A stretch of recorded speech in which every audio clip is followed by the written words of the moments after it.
I'm not scared of any threats from a housewife like you, who has no job and no parents.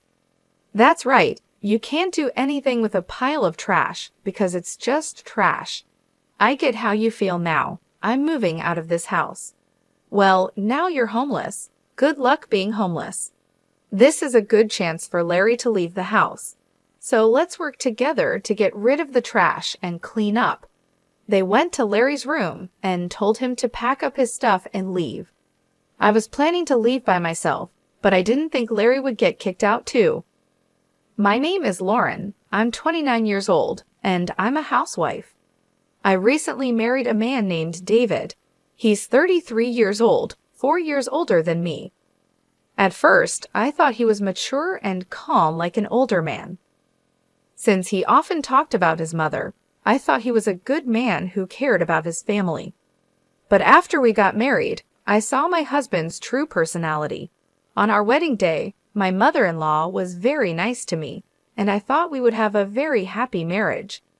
My husband asked me to live with his mother after we got married because my father-in-law had passed away a few years ago. He said he wanted to stay close to his mom. I thought my mother-in-law was trustworthy, so I agreed to move in with her. But as soon as we got married, both my mother-in-law and my husband changed.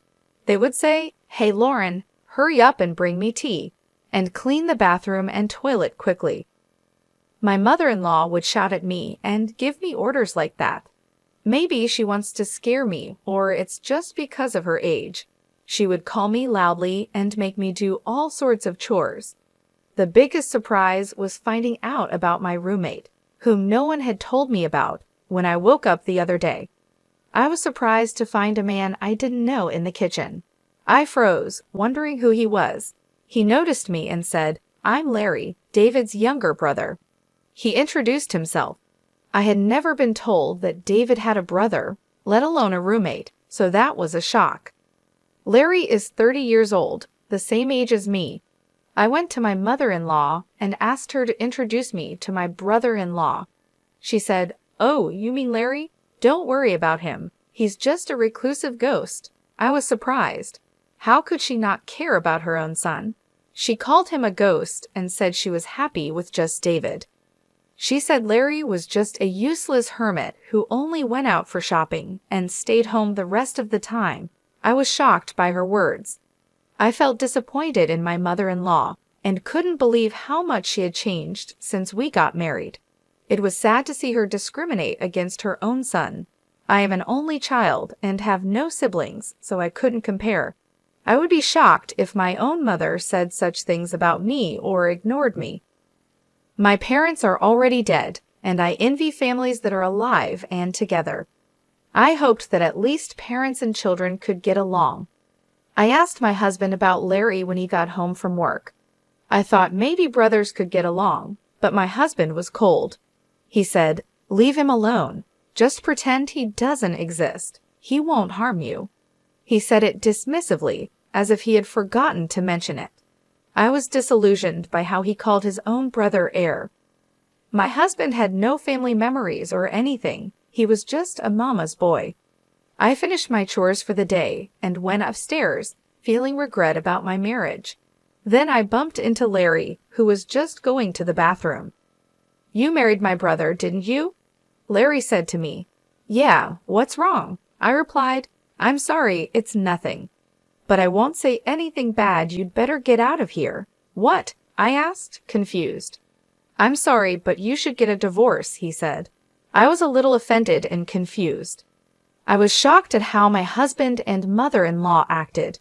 I married my husband because I loved him. It's unbelievable that Larry would ask me to end our marriage after just one day. "It's none of your business. I can handle it," I said. "I'm a competitive person." "I'm sorry about that," said Larry. "I'm also sorry for my outburst," he added, bowing his head. I thought he was acting strange. Until a little while ago, I thought I understood why my mother-in-law, and I felt uneasy about the rules. He apologized so politely that I'm not sure if he really meant it. Maybe he was just trying to be nice and warn me. As I was thinking about that, Larry said, "Excuse me," and went into his room. My mother-in-law and husband say my brother-in-law is a strange recluse, but to me, he seems like a decent person who deserves respect. The next day, while I was putting breakfast on the table, Larry came down to get a drink. I said, "Good morning, Larry. Why don't you join us for breakfast?" "Good morning, Lauren. Thank you for asking," Larry replied, glancing at his mother. "I'm not eating breakfast with him." "Just get the breakfast done," she yelled at me. "It's okay," Larry said quickly and went back to his room. I wanted to apologize for my strong words yesterday, but I couldn't do it. Hey, all you have to do is housework. Don't do anything unnecessary, okay? My mother-in-law gave me a fierce glare. I was stunned by her harsh attitude. Even though I was the bride, I didn't expect this kind of treatment, and my husband's behavior toward me changed drastically. "What the heck? Today's menu is curry." "You should have told me before lunch. I had curry for lunch too," he shouted. "How is that my fault? Why didn't he call me and tell me he had curry for lunch and wanted something else?" I kept my mouth shut. He continued to yell at me, "Hey, you're not apologizing. Who do you think you are? You're here to do the housework. Make sure you understand that." I was shocked and stayed silent. David didn't love me. He just wanted a housekeeper. It's terrible. How could he be so cruel with such a calm voice? They didn't care about me. They just wanted to make themselves comfortable. They were using me. Seeing them giggling and watching TV in the living room, I walked upstairs. As soon as I got upstairs, I burst into tears. Then a hand gently offered me a handkerchief. "I still think you should leave," said a familiar voice. I looked up, and it was Larry. I'm so sorry," he said. I wiped my tears in a hurry. "I'm sorry I used your handkerchief." "No, I gave it to you because I wanted you to use it," Larry said. I heard what my brother and mother said. "I knew it. They're the worst," he continued. When Larry said that, I asked him what he meant by "I knew it." Larry said he had been in a similar situation before. I asked him for more details, and he told me that my husband had promised to marry another woman before, but because my mother-in-law and husband treated her the same way they treat me now, she ran away just before the wedding. Hearing that story made me feel a bit relieved. It showed that my husband and mother-in-law were pretending to be nice before marriage to avoid scaring away the bride. I felt hopeless. How could I have trusted them? But I had nowhere else to go if my husband left me. I'm just a housewife. My husband and mother-in-law wouldn't let me get a part-time job. I can't even move out and rent another place. I didn't know what to do. All I could do was cry. Then Larry said, "If we keep talking here, it will look suspicious. Let's talk at a coffee shop next time, if you like." He handed me a piece of paper with his contact information on it and went back to his room. I was determined to get out of this house. I was thinking about how my struggle for survival had just begun. I told my mother-in-law I was going to the city office and then stopping by the supermarket on my way home. She warned me not to leave any chores undone. I made sure everything was perfect before leaving. She grumbled about not accepting it if I was late for dinner. I pretended to agree and went to the coffee shop where Larry and I had planned to meet. I told Larry that my parents were gone, so I couldn't rely on them anymore. I had canceled the house I was renting and quit my job. I told him I needed to start all over again. It's hard to move out of the house in this situation, especially with the work that keeps me tied up with my mother-in-law and husband from early in the morning until late at night. Larry then asked me, "Lauren, can you draw?" "Huh? What do you mean?" I replied, confused. "Oh, I see. So can you?" "Yes, well, I went to art school before," I said. "Really? That's great," he exclaimed. "Yes, but how?" I asked. "Just in time. Another manga artist is looking for an assistant. You can do it remotely," Larry said. "But I don't have a computer right now," I responded. "I'll lend you my computer that I'm not using right now," Larry said. "Really? Thank you so much. But why do you have an extra computer? What do you do for a living?" I asked. "That's kind of you to ask. You don't think I'm just a recluse, do you?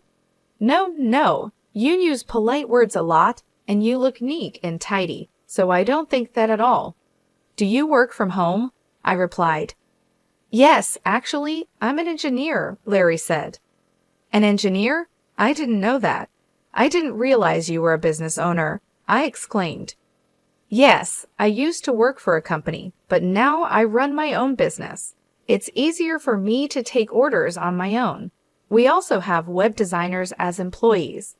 We only have a few people, so everything is done remotely, he explained. I see, so that's why you're home all the time. But your mother and David said you're just home doing nothing. Haven't you told them the truth? I asked. I don't see any benefits in telling those two, Larry replied. True, but if you're such a good manager, why don't you just leave that house? I wondered. Larry then shared his thoughts with me for the first time. Let's not talk about me. I need to introduce you to the manga artist, he said. Larry made a phone call right away, and soon a remote interview was set up for me. I was going to have an interview with the manga artist on Wednesday. My mother-in-law usually had lessons after which she would go out with other participants, so I could do the remote interview then. I seemed to make a good impression in the interview and got hired immediately. Considering my situation, they said they would send the hiring documents in an envelope addressed to Larry, so I was all set for the job. Next, we needed to find a place for me to stay. I have a friend who works for a real estate agency. He can give you a good deal, Larry told me.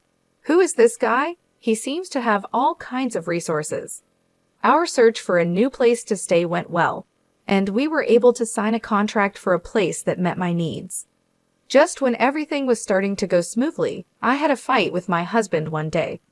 Hey, where's dinner? My husband woke me up while I was sleeping in the bedroom. He was a bit drunk, like he had just come home from drinking. Dinner? It's midnight. Besides, you said you didn't want to eat because you were going out for drinks, I said. Shut up. The king is home, and you don't even get up to greet him. Now you say you didn't make dinner? You're a bad wife, so useless. His words made me really angry. Do you have any idea how hard I've been working with your mother for you? How can you act so superior to me? That's because you're my wife. A wife should support her husband, and your job is to take care of the house. If you can't do your chores, don't go against me. A wife who can't do the housework is just like trash.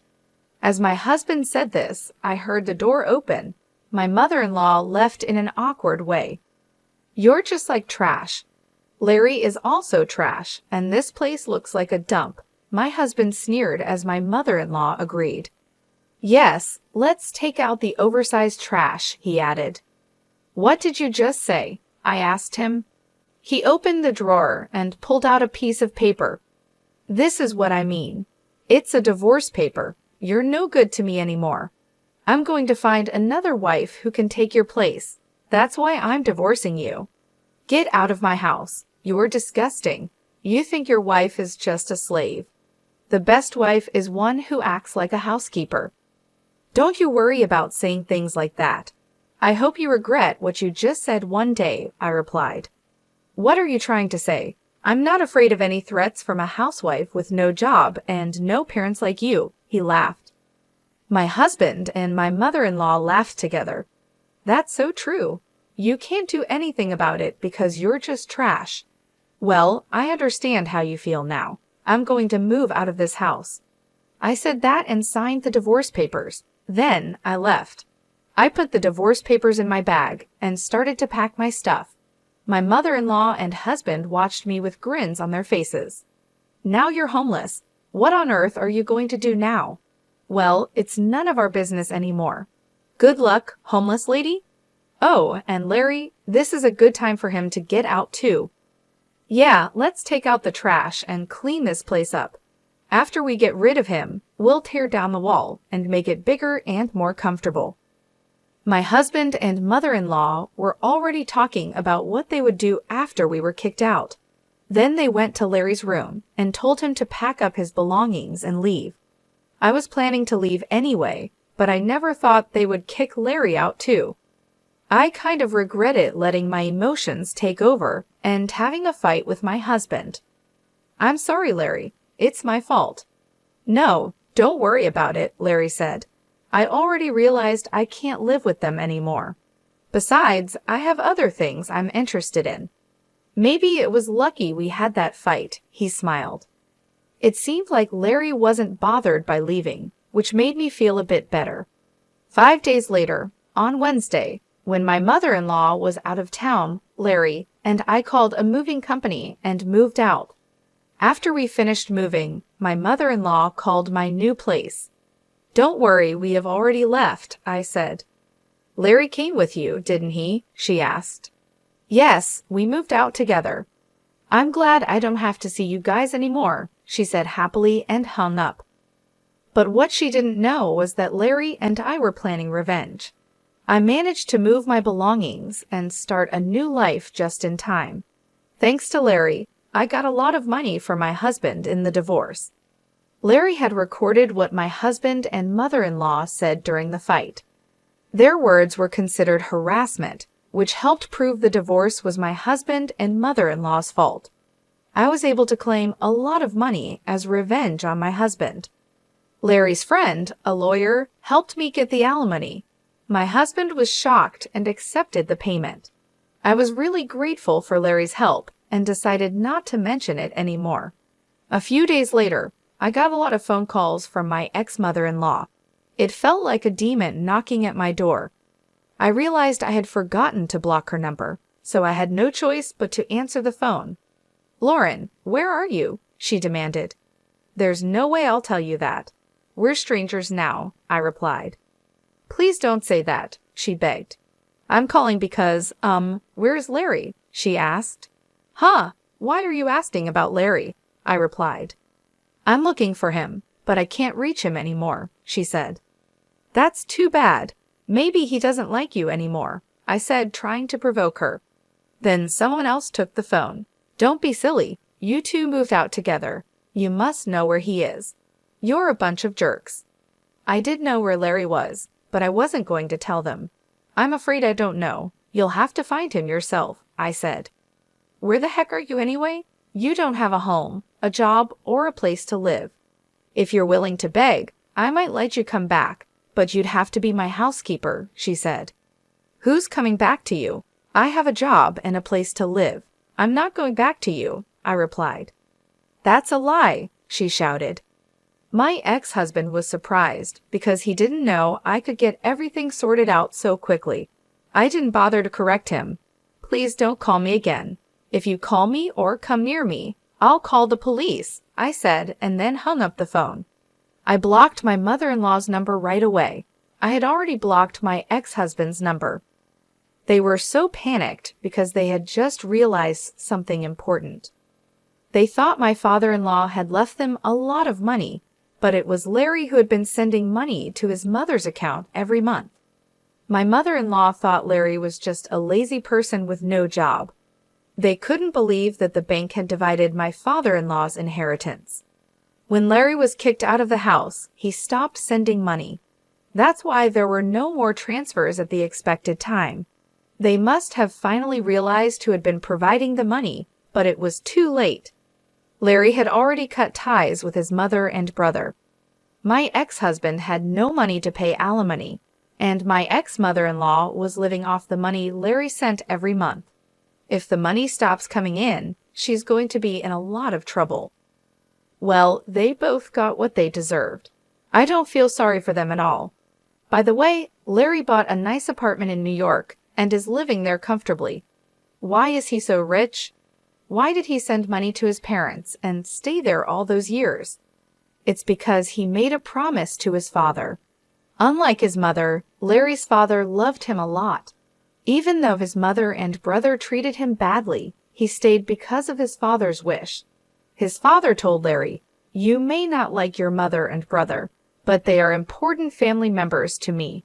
So after I pass away, please take care of them too."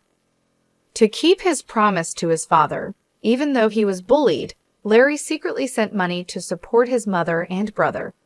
It's terrible that his mother and brother, who kicked out such a kind-hearted person like Larry without knowing the truth are the worst. I met Larry once after we moved out. He said he had made a promise to his father, and I agree with him. I hope he can move on. I was feeling hopeless after being tricked by my husband, but luckily Larry saved me. I believe he is an important person in my life, and I wish him happiness. 2 years later, Larry asked me to marry him. He proposed to me, but that's another story. It's horrible how a nice person can change so much after getting married. That's a marriage scam, isn't it? I'm glad my brother-in-law is a very reliable person, and now I'm married to him. Anyway, I overcame the obstacles and feel relieved that happiness is finally in my hands. Please let me keep having these happy days. Thank you for watching until the end. Please subscribe to our channel if you liked this. See you in the next video.